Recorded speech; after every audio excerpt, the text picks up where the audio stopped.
Good afternoon, everyone. We're back again. This is Nurul and this is Chemen, and we would like to talk about the sanctions. Nurul, welcome. Thank you very much. And I'm glad we're continuing uh, our series of videos about important issues. Yeah, thank you for invitation. I'm glad to be here. Yeah. Nurul, let's start right away from what you're writing about. You're writing about sanctions. You wrote already 2 reports about it, as I remember, and you already submitted them.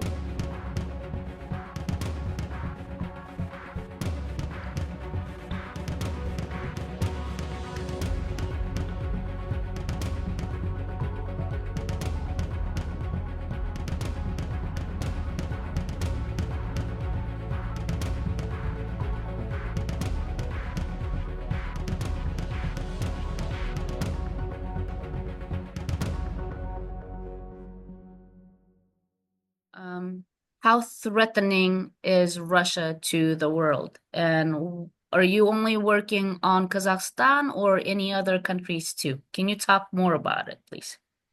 That's a very good series of questions because it's a complicated question, and but we try to deal with it step by step. First of all, you mentioned how we started this project. I would say it's the third report already in a row, not second. It's third because we started doing this research and reporting on these issues since the war began. Although sanctions were imposed since 2014, you remember very well when Eastern Ukraine revolted against Kiev, and it was, of course, done with the help of Russia. And and Crimea then got annexed by Russia. And because of that, Europe and the United States started imposing sanctions on Russia, hoping that will make their life difficult in terms of their aggressiveness, their military operations, whatever they call it, killings, abductions they do, not all just Ukraine, around the world. So it started in 2014, but then in 2022, as you remember, when Russia invaded Ukraine, this became a very important subject because sanctions were imposed on the industries that actually feed or supply the main military industry of Russia, Oboronprom, it's called in Russian. So it's a series of plants producing tanks, AMOS, everything related to the war. So it was important to be serious about sanctions and impose it in a coordinated manner. Both U.S. and other anti-war coalition members have done a great job of imposing those sanctions, issuing those sanctions. But there is a big but. And we came across this issue while we did research. All the sanctions only make sense when they're implemented in a coordinated manner. We found out with our research that there are a lot of loopholes that Russia is actually using. Lack of coordination is one of them. Even in the West, you can find some companies or individuals. I don't say it's only of the Russian region. Let's say migrants from Russia, but they're helping to evade sanctions. So as you see, West is also is being a part of this big game of sanctions evasion. So it was in 2022, it was a coordinated manner of implementing those sanctions. Up till now, people are working on improving imposition of these sanctions, as well as holding liable party accountable. for uh, for evading those sanctions. Uh, we see all these negotiations happening now uh, around stopping fire, ceasing fire between both sides, and sanctions has been one of the cards uh, in hands of the West. So we believe that it's very important to hold on to that card and actually play it smartly, which it's an important tool. So we found that there's a big need for sophisticating in approaching the sanctions, imposing sanctions, and following up on those sanctions. So we've discovered so many ways of countries, of ways, or individuals which are used, or shell companies which are used to evade sanctions. And lately, there appears to be a few hubs. China is one of them. Central Asia and Caucasus.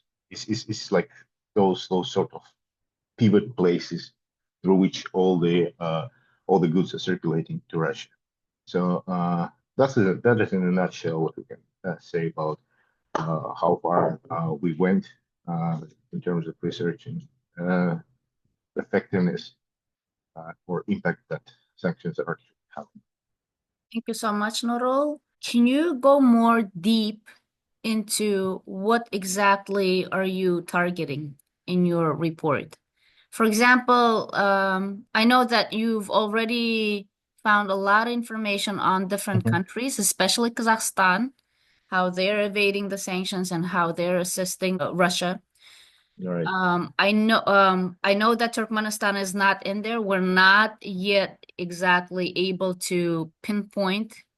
I've gotten a couple reports, but for something to be very credible, it has to be at least from the three sources, and we weren't able to get that so far. So, but I can add that Turkmenistan has been somewhat also helping to evade the sanctions. Mhm. For example, we have the flights to Italy, Milan, Okay. and basically those flights are also bringing some things for Russia, and then also of course they're transferring through. And then I've Okay. heard that I was told that we're also helping with gas. That's right. Yeah, so Tapi. Yep. yep, yep. But at the same time, at this point, I can just say as is that we don't have the full proof of it. So we cannot really bring Turkmenistan up, but we're working on it. So what can you tell on, let's start with Kazakhstan, and then if you would like to go deeper on other countries also. Thank you. In terms of official government of the countries, you know, and we will point out in our report that they are trying to push away responsibility by saying that we are supporting international sanctions, we are aligned with international. But when it comes actually down to practice, it is hard to access official data from the ministries. You know, they start all this football when you contact one ministry, they'll send you to another, which I mean, like we did. We had to go through all this process. We made applications. There is like a online request system. You get your request out to ministries, and they're supposed to provide you data. They refer to each other or go to the website. Website means nothing. Only general information without any clear breakdown what we need.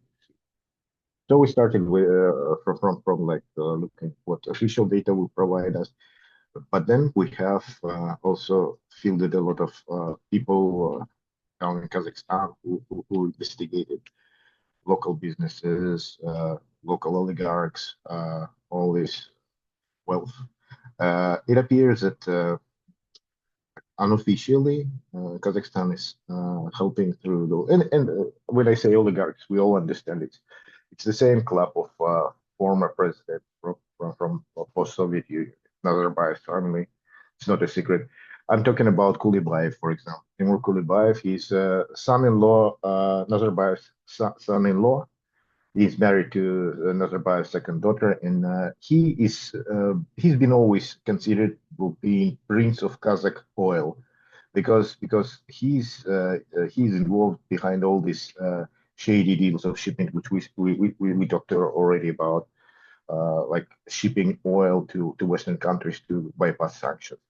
What is happening is that they're shipping Kazakh oil, but also at the same time they're like mixing it with Russian oil, so that nobody can tell that it's like a Russian oil. You know, that helps actually to get out Russian oil to the Western market. Now, that's not only concerning energy resources, which actually energy resources is a big thing for Russia. They make all their money is from energy resources, and that helps them to continue their military operation, to keep it going, to buy more tanks, machine guns, ammo, planes, whatnot, or invest new development in military industry. Uh, that also relates to ordinary like goods, consumer goods, which can become a spare parts. You may not think so, but if you like buy a washing machine, take it apart and take the microchips from the washing machine, they're usable for the missiles. So that's what they do. They basically, repurchase. Like somebody in Kazakhstan buys like a washing machines, a handful of washing machines, and basically takes them apart and sends chips to Russia, who then build from those chips missiles and shoot them, to Ukraine. That's why there's a continuous, they're able to replenish their stock and continuously fire towards Ukraine their missiles. So, and those cases are apparent. And see, when you even structure your question, you mentioned that Turkmenistan is doing also some help with parallel expert uh, through Spain. See, West is also involved. And in our report, we have actually Italy, Germany. I mean, all those developed countries, they are becoming part of sanctions circumvention because yeah, like I mean, even chemicals. Spain police was arresting. Was it Spain? Yeah, it was Spain. Spain police arrested like a lot of chemicals going to Kyrgyzstan, which are purposed actually towards Russia. But luckily, see, enforcement agencies are also working, so they arrested this cargo and prevented these chemicals to go to be shipped to Kyrgyzstan because they were purposed towards Russia as an end user. So that's how they do all these parallel imports. Parallel imports meaning those like basically shady deals, not licensed. And the biggest advantage that those countries had in terms of circumventing sanctions is that they are all in one Eurasian Union. You well know that structure because you can circulate all the goods free of any custom charges. Nobody actually checks what are you sending from Kazakhstan to Russia. It's just enough to get it to Kazakhstan and say that this is for Kazakhstan, and then traces disappear. It goes to Russian military plants, crosses the border anytime. Nobody is monitoring that. Although, of course, as I said in the beginning, official Kazakhstan promises to, stand by the sanctions. They still do a very poor job, and it's rather it's rather sort of fraud, you'll say in these regards, rather than negligence. Because I mean, this is a sort of things that are happening in terms of Kazakhstan. So we say oligarchs, we say government is closing their eyes there. They're putting you through the bureaucratic circles to get information. They're letting oligarchs to help Russia to evade sanctions. Plus, at the end of the day, it's also the ordinary people who need to be educated. That is sort of they're trying to make their profits right now. Because, like I mean, they of course they're increasing prices for their goods for Russia, but still they should be mindful that what they sell is a bad thing. They're contributing to continuation of the war. So that's as far as I can say about Kazakhstan. Basically, they're turning their blind eye to it. That's what it They're is. turning their blind eye to it. Yeah, Mhm. exactly. Um, how effective is your report, do you think? Has it assisted Ukraine in its fight against Russian aggression? I think this is what they call it, even though to me it's a Russian war against Ukraine. Um, what do you expect to happen with those reports, and where did you submit those reports? Uh, of course, this topic is very popular nowadays, and we don't claim to be the only group or agencies that are looking at the sanctions evasion. But we try to accumulate all available data and combine it with the inside information which we gather from the countries.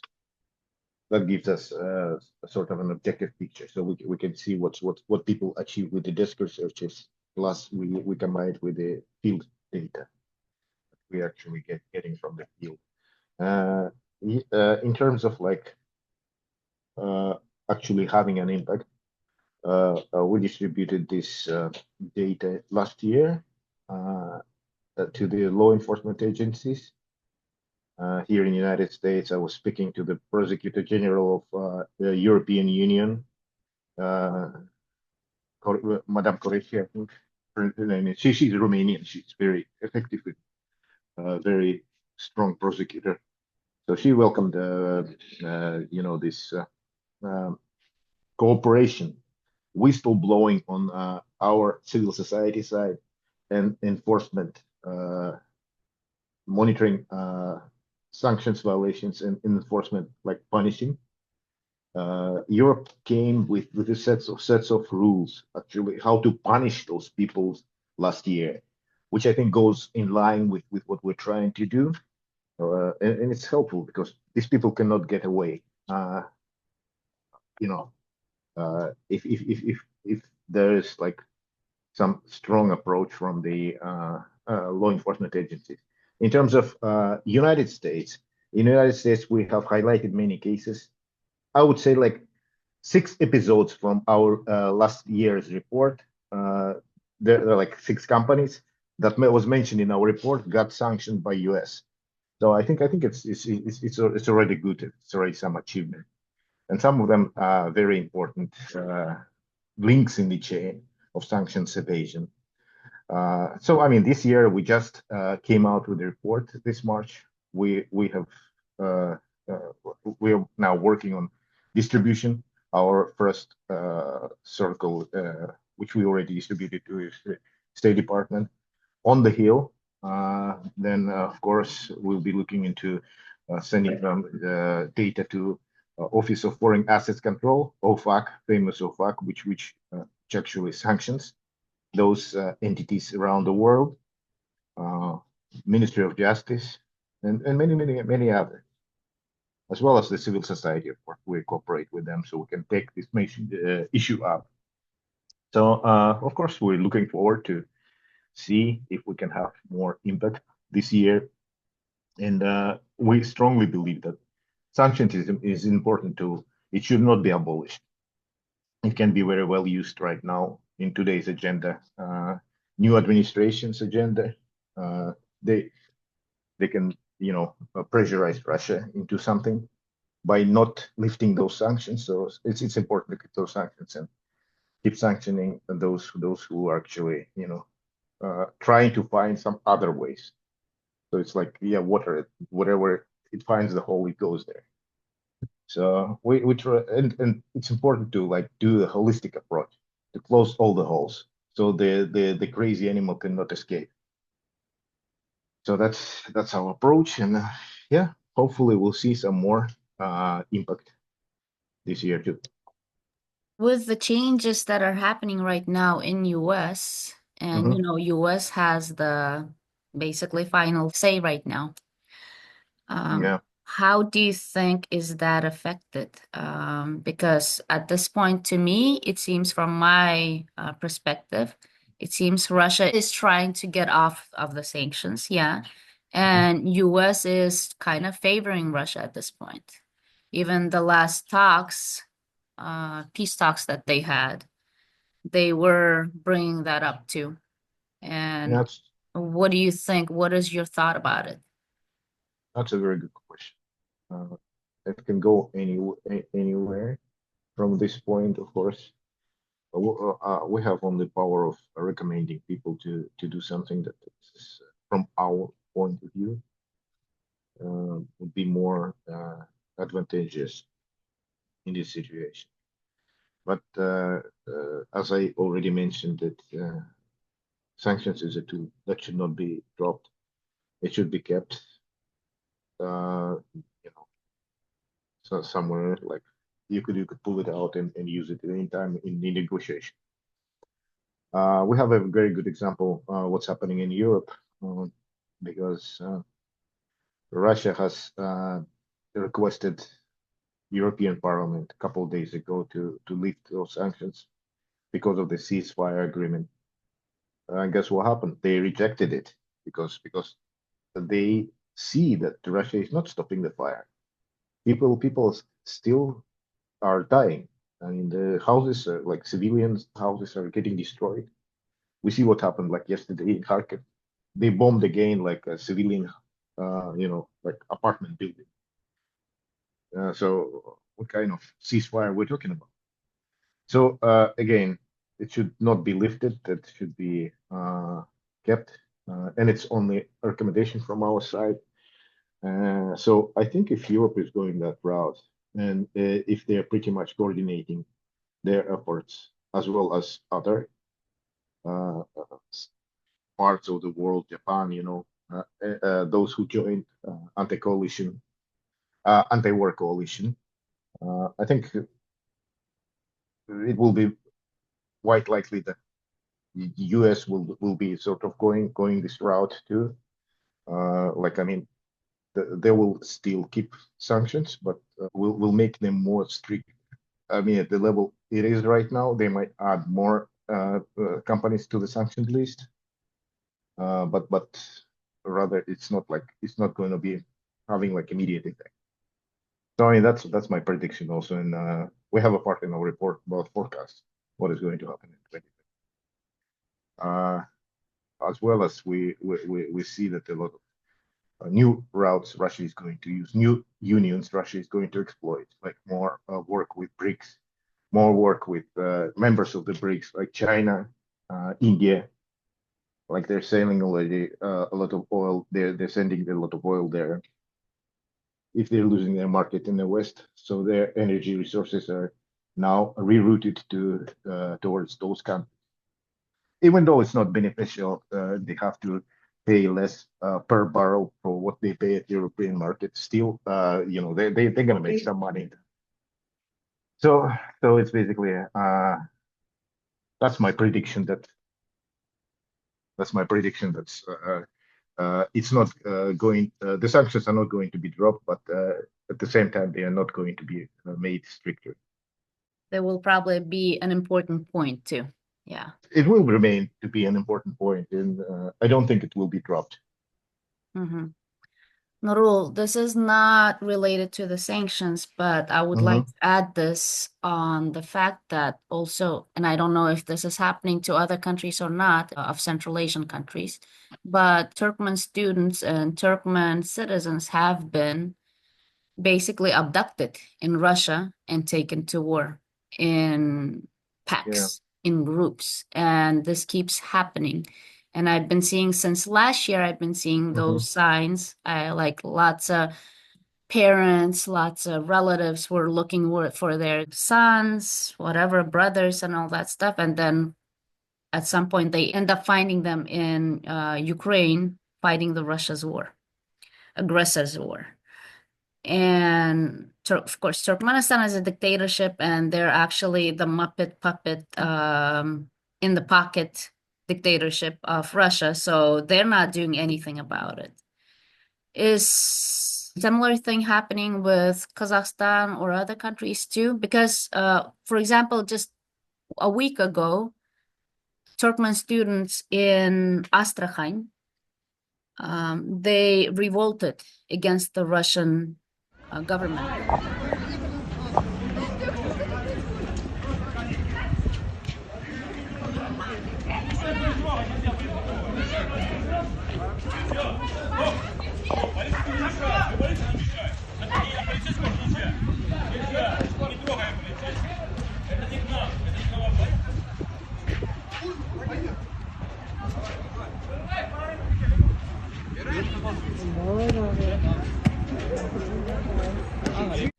because they were basically told that they will be transferred somewhere to either Belgorod or somewhere there, which means if it's in Belgorod, then that means they're basically taking, Russia is trying to take them to the border with Ukraine, and then basically they're gonna enlist them into the Russian army.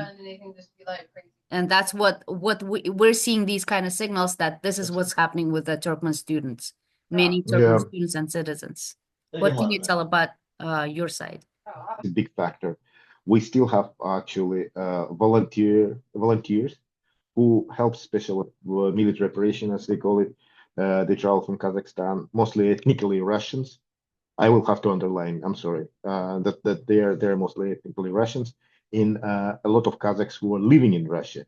But that's more understandable because they're citizens of Russia. They all carry Russian passports, so they participate in special military operation. We don't trust those kind of Kazakhs.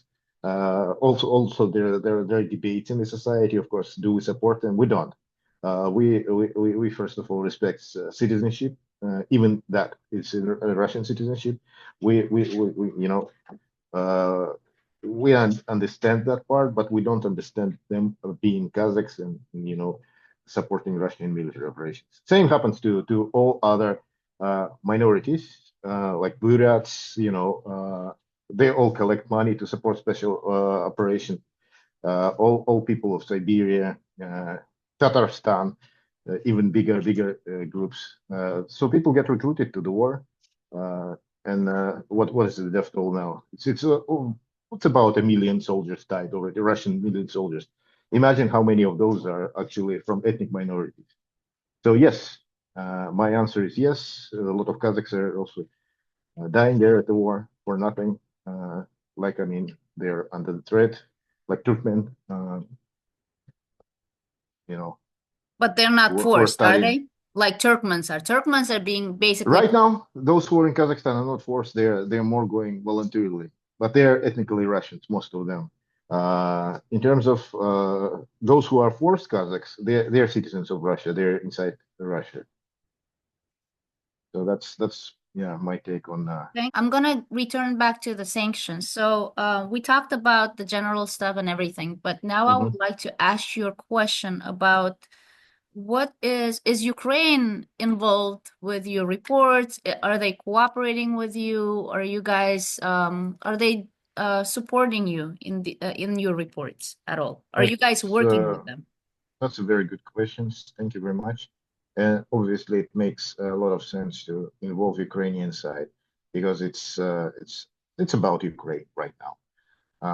All the sanctions are like about the conflict in Ukraine, about Russia invading Ukraine, sanctioning Russia's and the sanction evasion process. So yes, we do work with them, and our last report. I would talk about the last report a little bit because we I personally handed to the Minister of Justice when he was in DC last year a copy of our report. Then we work with the Ukrainian embassy because there are a couple of people who are responsible for the political issues. We're sending those reports, and definitely it reaches higher level in Ukraine because we see some cooperation with researchers in Ukraine as well. They are going hand in hand with Western enforcement agencies. You see those researchers are submitting the information to enforcement agencies in Ukraine, and Ukraine enforcement agencies imposing sanctions, which correspond to Western sanctions. So obviously there is a cooperation, and we encourage that. We supply information from our side. There is no shortage of information. More so, you know yourself. The more sources you have, the better your or more objective your information is. So we are only lacking some cooperation at the civil society side, at the whistleblowing side. I don't know why. Maybe it's because people are afraid to speak about sanctions. But then we are not disclosing. Those who want to remain anonymous can remain anonymous. So it's we investigating into the matters. If we find some sanction evasion entity, we go after them. we're not like naming the people's names. So we wish civil society would be more active. This is what I'm saying is also relates to Ukrainian groups. This relates to the groups of the countries, civil society groups of the countries where we are trying to find those sanction evasion techniques. So we this year we have produced a website. In the website, you can actually there is a button there.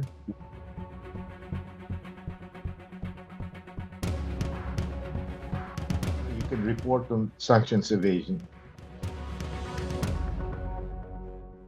I will let you later. We'll let you know about that resource we started this year. Yeah. So you can actually report on sanctions. If you find out something, you don't necessarily have to mention your name. You can just briefly describe the case, and we'll look into that. So that's one of the things we started this year. We hope to be more effective. We hope to be attracting more civil society into sanctions evasion. It's important when there is such resistance down at the local level. It will help to stop sanction evasion process than just whistleblowing or making this public. So these are the things. I mean, it's an ongoing process. We are not claiming that we're there yet. There are difficulties, financial difficulties, logistical issues, but we're slowly building up the institutional process, I would say. There are so we're trying to be part of this